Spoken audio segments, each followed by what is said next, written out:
मित्रों नमस्कार। आज आपके बीच कुछ और खबरों पे चर्चा करने के लिए मैं हाजिर हूँ। आज 31 मई है और ये महीना आज ख़त्म हो जाएगा। भारत के लिए, वैसे तो पूरा विश्व के लिए, लेकिन भारत के लिए ये महीना, मई का महीना बहुत बड़ा संकट लेके आया, बहुत बड़ी आफत बन के आया। जो कोरोना की दूसरी लहर आई, जो मार्च से बढ़नी शुरू हुई, अप्रैल में उसने काफ़ी उछाल ली, लेकिन मई में वो काल बनकर आया और हमारे देशवासियों को बुरी तरह से झकझोर कर चला गया। कई कई परिवार खाली हो गए। मैं ऐसे लोगों को जानता हूँ जिनके परिवार में चार चार लोग आ, मारे गए हैं इस कोरोना के कारण। बहुत सारे मित्र ऐसे थे, मेरे स्टूडेंट, जो 4 स्टूडेंट मेरे ऐसे थे जिनकी उम्र 40 साल से कम थी, वो चले गए। शायद ही कोई परिवार ऐसा होगा जो इस कोरोना की महामारी से अछूता रह गया हो, किसी न किसी रूप में प्रभावित रहा है, चाहे वो संक्रमण से रहा है या उसके परिवार से किसी सदस्य की मौत हो गई। तो इस मई महीने में जो सबसे बुरी खबरें आई और जिस हम सब लोगों ने इसको झेला और परेशान रहे, इस मई में 1,14,000 लोग, 1,14,000 लोग केवल मई मई महीने में मरे, और सिर्फ कोरोना से मरे। जो बाकी बीमारियां, जैसे कहते हैं कि हमारे देश में तो टीबी से या और जो दूसरी बीमारियां, उससे तो 14-15 लाख लोग प्रतिवर्ष मरते हैं, पॉल्यूशन से मरते हैं, एयर पॉल्यूशन से। लेकिन चूंकि उन मौतों को एक सामान्य मौत इसलिए माना जाता है कि लोगों को बीमारी लगती है, फिर उसका इलाज होता है, फिर धीरे धीरे लोगों को एक एहसास होता है कि अब ये स्वस्थ होगा नहीं होगा, तो मेंटली आदमी तैयार होता है। ये जैसे कैंसर है, तो जो असाध्य बीमारियां हैं उनके बारे में लोगों को इलाज चलता है और लोगों को पता होता है कि ये बीमार है। लेकिन कोरोना ऐसी महामारी आई जिसे कुछ पता ही नहीं है। अच्छे खासे लोग जो जो टीवी चैनल के एंकर, रिपोर्टर्स, जो कार्यक्रम करके गए और घर पहुंचे, बुखार आया और 1-2 दिनों में ही उनका देहांत हो गया। इस तरह के केस आए जिनको पहले कोई बीमारी नहीं थी, लेकिन बीमारी लगी और उसके बाद चले गए। हमारे डॉक्टर के अग्रवाल को आपने देखा होगा किस तरह से उन्होंने लोगों की सेवा की। रोज वो ओपीडी लगाते थे ऑनलाइन और वहीं इलाज करते थे। आप उनसे सवाल पूछते थे, वो आपको दवाई बताते थे। कितने लोगों को उन्होंने ठीक किया, लेकिन दुर्भाग्यवश वो हमारे बीच से चले गए। तो इस तरह की बहुत सारी बीमारियां, बहुत सारे लोग थे जो बहुत प्रिय थे और इस महामारी में चले गए। तो मई महीना हमारे लिए सबसे बुरा रहा, सबसे खराब रहा। 101 लाख, 1,14,000 लोग केवल मई महीने में लील गए। और जो दुनिया में कुल लोग मरे हैं उसका 32.3% लोग हिंदुस्तान के मरे। देश में महामारी से मौत का आंकड़ा करीब 54% बढ़ा, यानी जो एवरेज था वो इसके कोरोना के कारण ज्यादा हो गया। आप देखिए कि देश में कोरोना की दूसरी लहर में सर्वाधिक घातक साबित हुई। वर्ल्डोमीटर के आंकड़ों के अनुसार 30 मई 2021 तक भारत में कोरोना के कुल 2,11,835 मौतें दर्ज की गई थी। जो पहली लहर में मई से पहले, जो अप्रैल तक, 30 अप्रैल तक 2,11,835 लोग मरे थे। लेकिन केवल मई में, 1 मई से 29 मई के बीच में 3,25,972 लोगों की मौत हो गई। यानी जो 2,11,000 केस थे उनकी संख्या 3,25,972 हो गई। और इसमें से 1,14,000 लोग केवल मई में, यानी 29 दिनों में लोग मरे। और हमारे देश में जो आंकड़े आए थे वो 4,000 प्रतिदिन के हिसाब से आए थे। आज भी हमारे जो आंकड़े आ रहे हैं वो करीब 3500-3600 के आसपास है। दुनिया भर में एक माह में इतनी मौतें और कहीं नहीं हुई है। 1 मई से लेकर 29 मई तक 3,53,254 लोगों की मौत हुई। इस लिहाज से विश्व में मई में 32.3% मौतें अकेले भारत में हुई है। हालांकि भारत में लोगों के ठीक होने की दर 1.1% है। ठीक होने की दर ऊंचा रहने के कारण ही भारत में 25 करोड़ लोग कोरोना मुक्त हो चुके हैं। करीबन 25 करोड़ 45 लाख लोग कोरोना मुक्त हो चुके हैं, क्योंकि हमारे यहाँ रिकवरी रेट अच्छी है। सरकार ने भी बहुत कोशिश की, अस्पतालों में लोग जा रहे हैं। उसके अलावा जो इम्यूनिटी है हमारे हिंदुस्तानियों की, और हमारे यहाँ लोग जो आयुर्वेद का इस्तेमाल करते हैं, जो योग करते हैं, जो एक्सरसाइज, मेहनत करते हैं, खेती बाड़ी करते हैं, उसके कारण लोगों की जो मृत्यु दर थी वो कम थी और अन्य देशों की तुलना में।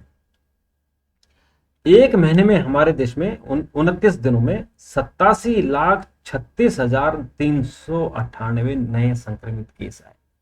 हमारे देश में 4 लाख के हिसाब से प्रतिदिन केस आ रहे थे। आज भी हमारे यहाँ 1,85,000 के आसपास केस आए। तो हमारे देश में आप समझिए कि पूरे मई महीने में 3 लाख से ऊपर प्रतिदिन केस आए, 3 लाख के हिसाब से, और 4-5 दिन तो 4.25 लाख केस प्रतिदिन आए। ऐसा दुनिया में कहीं नहीं हुआ जो ये हमारे देश में हुआ। पूरी दुनिया में जो संक्रमित हुए थे लोग, 1,90,00,000 लोग संक्रमित हुए थे इस एक महीने में, और उसमें से 87,36,000 हमारे देश में संक्रमित हुए थे।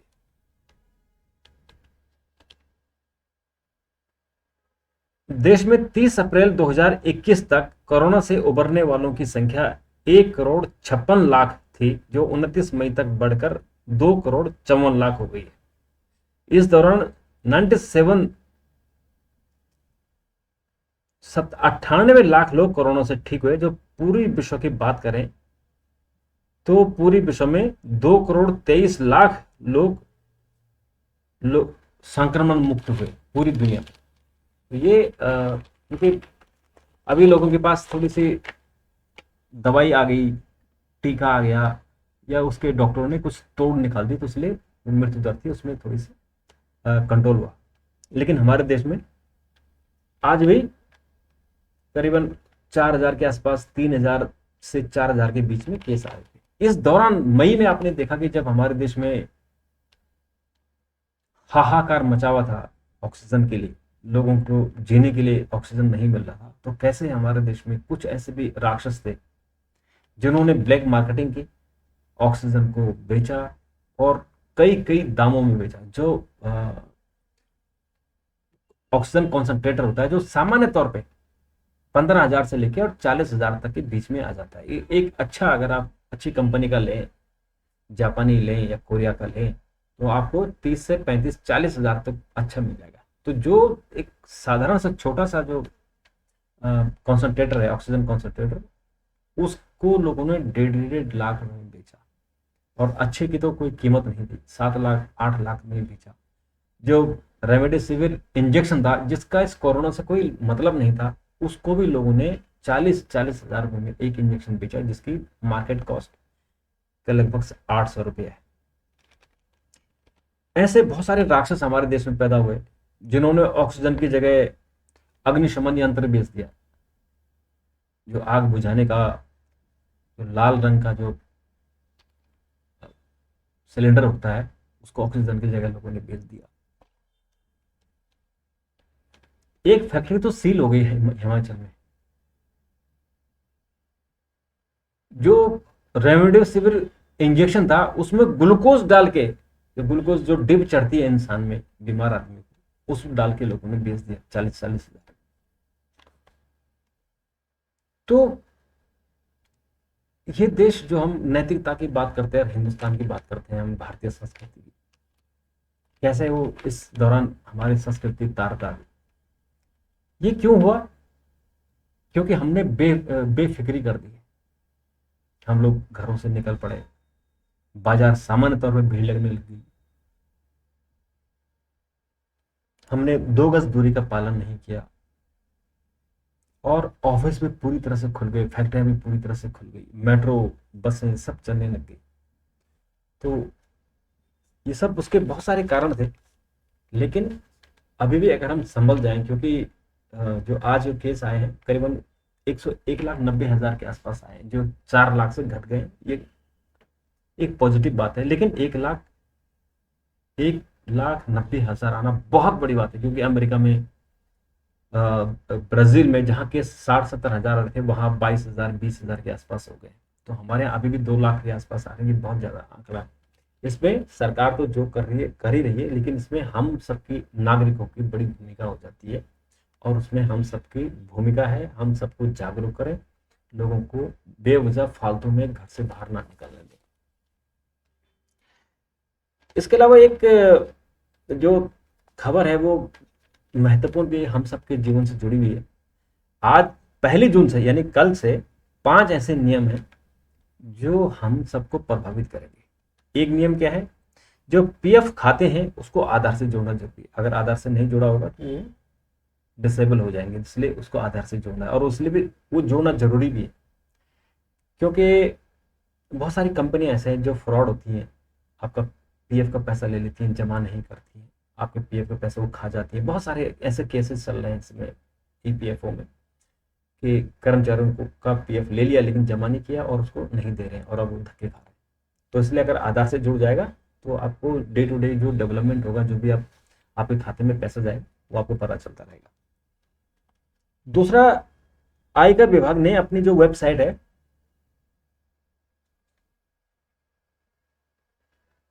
नई वेबसाइट को डिजाइन कर रहे हो, तो इसलिए 1 जून से लेकर 7 जून तक वो बंद रहेगा, और 7 जून के बाद वो नई डिजाइन आपके सामने आ जाएगी। उसमें वो थोड़ा कंज्यूमर फ्रेंडली होगी, लोगों उसमें आसानी से लॉग इन कर सकेंगे, अगर आसानी से अपने असेसमेंट कर सकेंगे, अपने रिटर्न फाइल कर सकेंगे, तमाम चीजें इसमें सुविधाएं आपको मिल जाएंगी। दूसरा, बैंक ऑफ बड़ौदा ने में चेक भुगतान का नियम बदलेगा। चेक पेमेंट के नियम में बदलाव करने जा रहा है बैंक। अगले महीने से पॉजिटिव पे कंफर्मेशन लागू कर रहा है। इसमें 2 लाख रुपए तक के चेक पेमेंट पर ग्राहकों को रिकन्फर्म करवाना अनिवार्य हो गया। इस नियम से लागू होने से लाभार्थियों की जानकारी पहले देनी होगी।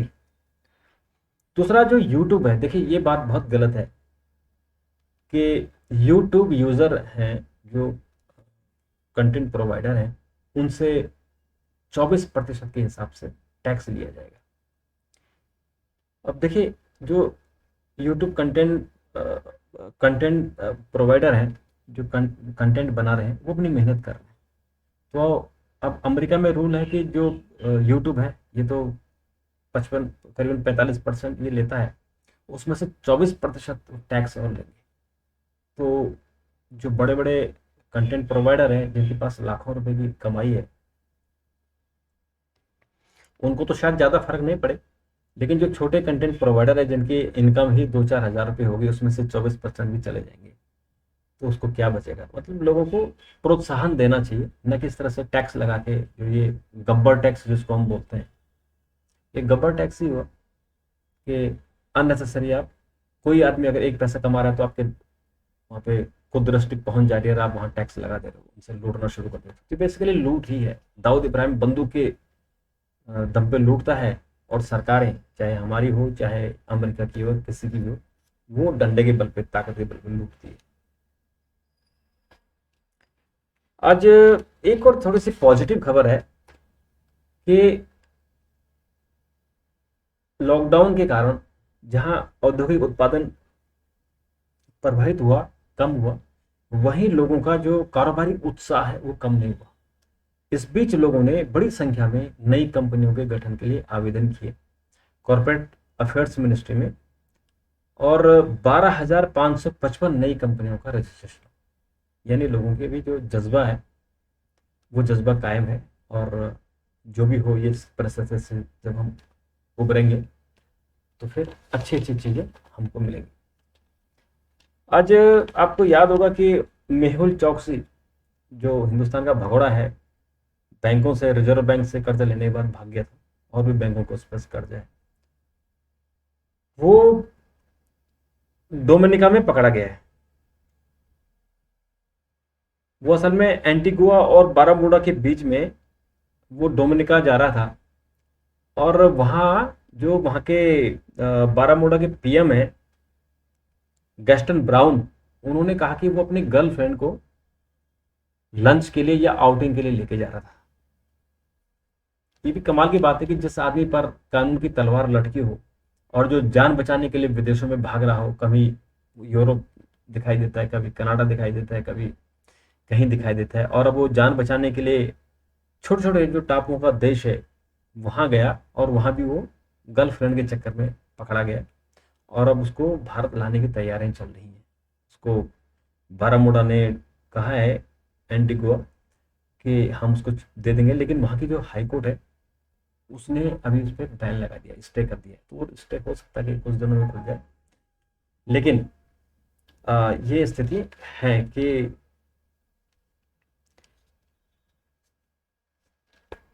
एक आदमी जो जिसके जिसको जान के लाले पड़े हैं, वो गर्लफ्रेंड को घुमा रहा है, और अपनी जान उसने दोबारा से सांसद में डाल दी है। तो मित्रों, आज क्योंकि मई आज खत्म हो रही है, तो मैंने सोचा कि आपको उसके बारे में एक एनालिसिस कर लिया जाए, और खासकर कोरोना को लेके, कि कोरोना हमारे देश के लिए बहुत घातक रहा। ये मई महीना शायद इतिहास में एक बहुत ही क्रूर महीने के तौर पे याद किया जाएगा। तो मित्रों, इतना ही। आपके अगर कोई क्वारी हो तो मुझे जरूर भेजिए, सब्सक्राइब करिए। तब तक के लिए नमस्कार।